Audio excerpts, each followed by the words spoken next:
enrocher votre cacao et l'obtenir de manière suffisamment fine pour que vous puissiez maintenant l'utiliser afin de pouvoir faire votre cacao, ou plutôt votre chocolat, pardon.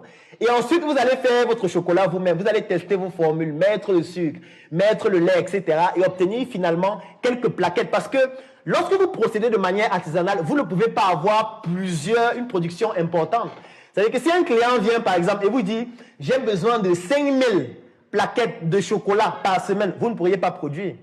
Et même si vous pouvez produire, les coûts de production seront trop élevés parce que le processus par lequel vous réussissez à obtenir le produit manufacturé est mis sur pied de manière artisanale. Et tout ce qui est fait de manière artisanale coûte excessivement cher.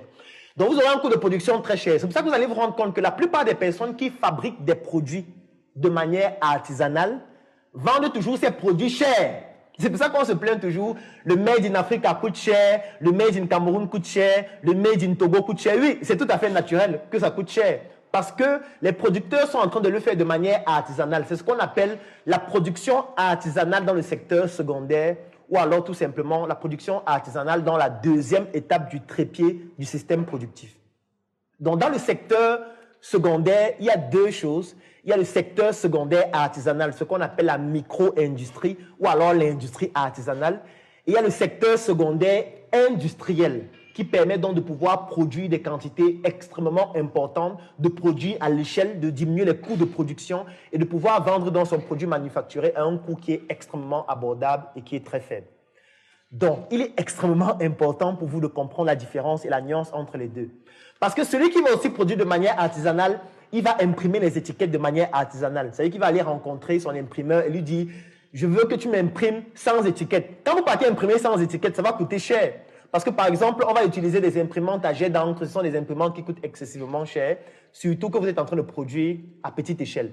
Vous allez aller rencontrer celui qui vous fait le packaging et lui dire que je veux que tu me produises 50 ou 100, ou je veux que tu me donnes 10 boîtes, je veux que tu me donnes 100 boîtes. Quand vous achetez 100 boîtes, ça va coûter excessivement cher. Ce qui fait qu'au final, le coût de production de votre produit manufacturé, va coûter excessivement cher et vous ne pouvez pas être compétitif face à un concurrent qui lui aussi fait le chocolat, mais en utilisant une industrie industrielle. Et là, vous allez m'excuser pour la tautologie parce qu'en réalité, il utilise un processus de production industrielle dans le secteur secondaire afin de pouvoir réduire de manière considérable les coûts de production et être suffisamment compétitif. Pourquoi? Parce que quelqu'un qui va produire le chocolat de manière industrielle, qu'est-ce qu'il va faire? Il va acheter les fèves dans un secteur primaire industriel, c'est-à-dire il va acheter les fèves par exemple en tonnes. Il va acheter peut-être 20 conteneurs de 40 pieds de fèves de cacao, ce qui fait en sorte que pris à l'unité, le cacao va lui revenir peut-être le kilo, peut-être à 700, peut-être à 500, parfois moins. Donc ce qui fait que par rapport à vous qui êtes allé acheter 10 kilos de cacao, 20 kilos, 50 kilos, vous avez un coût de production plus élevé. Donc déjà par rapport à cet achat à l'échelle, il aura donc un coût de production beaucoup plus faible parce que la matière première revient à un coût plus faible. Il va commander par exemple ce coffret. Il va dire à l'imprimeur qu'il veut 20 millions d'exemplaires de ce coffret. Et quand on achète ou quand on commande des unités aussi importantes, ça fait en sorte que le coût à l'unité, par exemple, d'un coffret comme celui-ci, va vous revenir peut-être à 15 francs ou à 20 francs CFA. Vous voyez que le coût à l'unité est beaucoup plus faible que si vous étiez allé voir votre imprimeur et dire que je veux 100 coffrets comme celui-ci. Il va vous dire que le coffret sera peut-être 100 francs ou 150 ou 200. Donc, sur la matière première, vous aurez une matière première plus coûteuse si vous produisez de manière artisanale. 2, vous aurez un packaging et avec tout ce que ça comporte, c'est-à-dire l'étiquette, le carton, la bouteille, ici c'est la bouteille que vous utilisez, qui sera beaucoup plus cher. Donc, c'est déjà beaucoup plus coûteux. 3, ça va vous prendre beaucoup plus de temps parce que votre unité de production est faible, le nombre de personnes qui travaillent est faible et vous êtes en train d'être concurrent à quelqu'un qui lui produit de manière industrielle, à quelqu'un qui utilise des algorithmes d'intelligence artificielle pour produire avec des robots, à quelqu'un qui a déjà standardisé sa production, à quelqu'un qui a procédé de manière indispensable parce que la différence entre l'artisanat et l'industrie, c'est ce qu'on appelle la division du travail.